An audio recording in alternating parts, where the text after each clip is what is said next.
He merely pressed his hand gently onto the sand, and in the next moment, the seawater seemed unable to approach him. Nearby, the stones began to move rapidly, piling up until they formed a small mound right in front of him. The astonishing sight left the man beside him dumbfounded. Even more unbelievable was that when someone fired a gun at them, the bullets mysteriously struck a nearby bucket instead.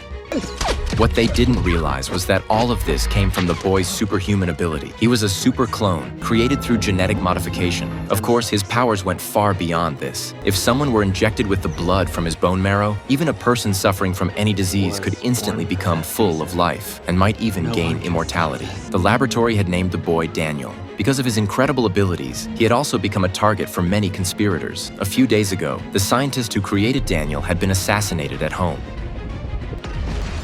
Upon learning this, Director An realized that the experiment had been compromised. After a serious discussion with the lab's lead doctor, he decided to immediately transfer Daniel to a safer location. However, the journey was extremely dangerous, and they needed a capable and trustworthy person to accompany him. Director An thought of his former subordinate, ex-agent Matthew. Not only had Matthew been one of the Army's top operatives, but he was also suffering from an untreatable brain tumor with less than a year to live. When Director An met with him and explained Daniel's superpowers, Matthew accepted the mission without hesitation, seeing it as his only chance to continue living. The next day, he arrived at a port location provided by Director An. The laboratory was hidden on a massive cargo ship, but at first sight of Daniel, Matthew felt he had been deceived.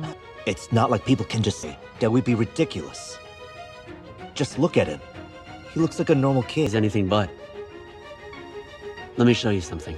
Upon receiving orders, Daniel slowly walked onto the artificial beach. Then he activated his superpowers. The sand beneath him shook continuously, and the leaves around him floated upward, gathering until they formed a massive ring. This completely dispelled Matthew's doubts. At that moment, another female scientist reminded him that Daniel needed to be given a suppressant injection every 24 hours. Only by doing this could they prevent his cells from dividing too rapidly. Otherwise, Daniel's body would be harmed.